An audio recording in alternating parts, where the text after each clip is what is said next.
प्रिय विद्यार्थियों नमस्कार। मैं अनिल कुमार यादव, सहायक आचार्य राजनीति विज्ञान,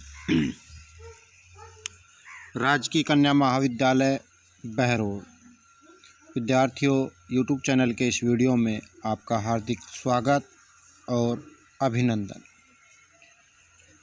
विद्यार्थियों, आज के इस वीडियो में हम जनहित अभियोग अर्थात पब्लिक इंटरेस्ट लिटिगेशन पर चर्चा करेंगे।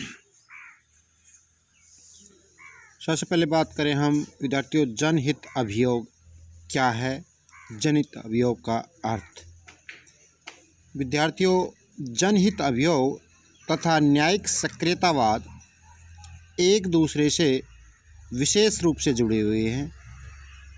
ये दोनों ही भारत की राज्य व्यवस्था में 20वीं शताब्दी के लगभग 8वें दशक में विकसित हुए हैं। देश में परंपरागत रूप से यह धारणा बनी हुई है कि न्यायपालिका से न्याय पाने का उसी व्यक्ति को अधिकार है जिसके अधिकारों का अतिक्रमण हुआ है। विद्यार्थियों, अंग्रेजी कानून व्यवस्था में यह मान्यता रही है कि पीड़ित व्यक्ति स्वयं न्यायपालिका की शरण ले। लेकिन विद्यार्थियों, यहाँ पर हम जनहित अभियोग के अर्थ को समझेंगे। जनहित अभियोग तथा न्यायिक सक्रियतावाद के अंतर्गत सर्वोच्च न्यायालय ने अंग्रेजी विधि व्यवस्था के पीड़ित व्यक्ति स्वयं न्यायालय की शरण ले के सिद्धांत को बदलते हुए यह व्यवस्था की है कि कोई भी व्यक्ति किसी ऐसे समूह या वर्ग की ओर से वाद लेकर न्यायालय में जा सकता है जिसको उसके कानूनी हक अथवा संवैधानिक अधिकारों से वंचित कर दिया गया है। अर्थात कहने का अर्थ यहाँ पे कि पहले जो अंग्रेजी न्याय व्यवस्था जो थी, कानून व्यवस्था थी, उसमें जो पीड़ित व्यक्ति था वो स्वयं ही न्यायालय में जाता था, न्यायालय की शरण लेता था। लेकिन जनहित अभियोग में तीसरा पक्ष भी वाद को लेकर न्यायालय में जा सकता है। भारत के सर्वोच्च न्यायालय ने यह स्पष्ट कर दिया है कि गरीब, अपंग, पीड़ित अथवा सामाजिक और आर्थिक दृष्टि से दलित लोगों के मामले में आम जनता का कोई भी व्यक्ति न्यायालय के समक्ष वाद ला सकता है। विद्यार्थियों, न्यायाधीश कृष्णा अय्यर के अनुसार वादकरण और पीड़ित व्यक्ति की संकुचित धारणा का स्थान वर्ग कार्रवाई और लोकहित में कार्रवाई ने ले लिया है। जनहित अभियोग अथवा जनहितवाद की विशेष बात यह है कि न्यायपालिका अपने समस्त तकनीकी और कार्यविधि संबंधी नियमों की परवाह किए बिना एक सामान्य पत्र के आधार पर ही न्यायिक कार्रवाई कर सकता है। तो इस प्रकार विद्यार्थियों, यहाँ हमने जनहित अभियोग के अर्थ को समझा। अब बात करते हैं जनहित अभियोग की विविध मान्यता।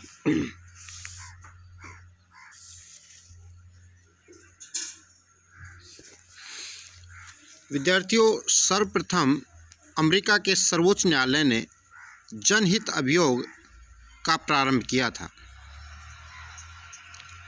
भारत में इसका प्रारंभ भागलपुर जेल में विचाराधीन बंदी रखे गए कैदियों के प्रकरण से हुआ। विद्यार्थियों, बिहार की इस जेल तथा अन्य जेलों में सैकड़ों विचाराधीन कैदी किसी न्यायालयी कार्रवाई के बिना ही वर्षों से जेल में दुख पा रहे थे। इसका कारण यह था कि इन कैदियों की ओर से न तो कोई जमानत देने वाला था और न ही पैरवी करने के लिए कोई अधिकार वक्ता था, अर्थात इनका कोई वकील था। इनके विषय में पुलिस आयोग के सदस्य के एफ रुस्तम जी ने एक लेख लिखा तथा वकील श्रीमती हिंगोरानी ने संविधान के अनुच्छेद 32 के अंतर्गत इन कैदियों के मामलों को भारत के सर्वोच्च न्यायालय में उठाया। इस वाद में सर्वोच्च न्यायालय ने जनहित के आधार पर निर्णय दिया कि बिना किसी कारण के किसी व्यक्ति को जेल में बंदी ना रखा जाए।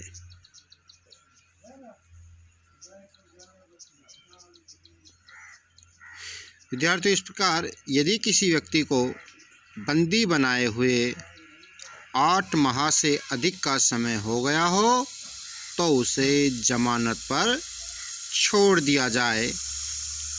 सर्वोच्च न्यायालय ने अपने निर्णयों में कहा कि फौजदारी मामलों में भी अपराधी समझे गए व्यक्ति को कानूनी सहायता अनिवार्य रूप से उपलब्ध कराई जानी चाहिए। विद्यार्थियों, इसके बाद से 2 दशक से भी अधिक की अवधि में जनहित अभियोगों की सुनवाई चली आ रही है। जनहित अभियोगों के अंतर्गत सर्वोच्च न्यायालय ने जिन वादों की सुनवाई की उनमें कुछ प्रमुख महत्वपूर्ण वाद विद्यार्थियों इस प्रकार हैं।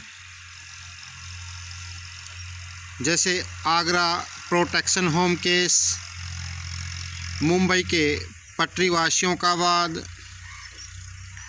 सुनील बत्रा बनाम दिल्ली प्रशासनवाद, पुलिस ड्राइवरों का वाद, उत्तर प्रदेश के चमारों का वाद, तिलोनिया अजमेर राजस्थान के श्रमिकों का वाद आदि। विद्यार्थियों, जनहित अभियोग अथवा सार्वजनिक हितवाद की इस व्यवस्था के कारण संविधान के अनुच्छेद 336 का क्षेत्र अत्यधिक व्यापक हो गया है।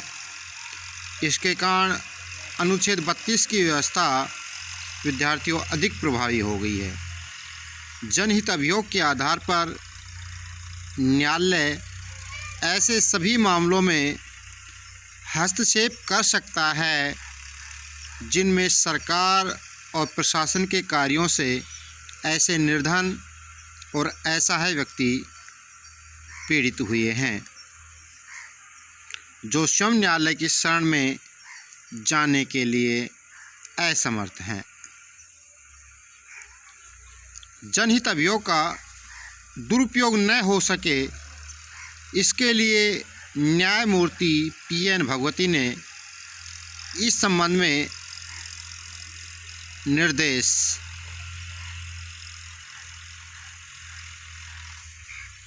दिया कि न्यायालयों के द्वारा यह देखा जाना चाहिए कि अभियोग दायर करने वाला व्यक्ति निजी हितों, राजनीतिक कारणों अथवा अन्य किसी प्रकार के किन्हीं निहित स्वार्थों से लिप्त होकर तो अभियोग दायर नहीं कर रहा है। तो इस आधार पर जनहित अभियोग के मामले में विभिन्न मान्यताएं विद्यार्थियों यहाँ पर बताई गई।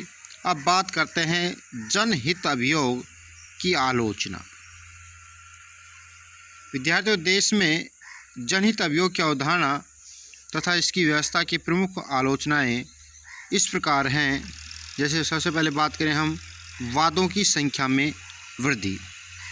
विद्यार्थी, यदि सामान्य पत्र के आधार पर मूल अधिकारों के उल्लंघन से संबंधित अभियोग दायर होने लगे तो विचाराधीन मुकदमों की संख्या अत्यधिक रूप में बढ़ जाएगी तथा इससे महत्वपूर्ण मुकदमों की सुनवाई में विलंब होगा। दूसरी आलोचना की बात करें तो है शासन के तीनों अंगों में विवाद। विद्यार्थियों, इस व्यवस्था से सरकार के तीनों अंगों जैसे व्यवस्थापिका, कार्यपालिका और न्यायपालिका में अनावश्यक तनाव और विवाद की स्थिति पैदा हो जाएगी। नंबर 3 पर बात करें विद्यार्थियों निर्णयों की क्रियान्वयन संबंधी शंका। विद्यार्थियों, जनहित अभियोगों के बारे में न्यायालयों के द्वारा दिए गए निर्णय वस्तुतः लागू हो जाएंगे, व्यवहार में इस बात की कोई गारंटी नहीं है। विद्यार्थियों, जनहित अभियोग के संबंध में की गई इन आलोचनाओं के बावजूद भी सहमत होना ही पड़ेगा कि इस व्यवस्था ने असहाय व्यक्तियों के मूल अधिकारों की रक्षा के लिए शासन और प्रशासन को अपने उत्तरदायित्व के प्रति सचेत करने तथा प्रशासन के मनमाने और निरंकुश आचरण पर रोक लगाने की दिशा में महत्वपूर्ण दायित्व निभाया है।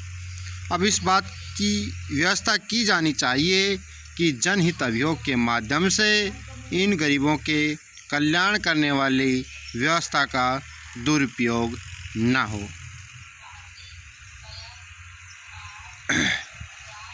धन्यवाद विद्यार्थी।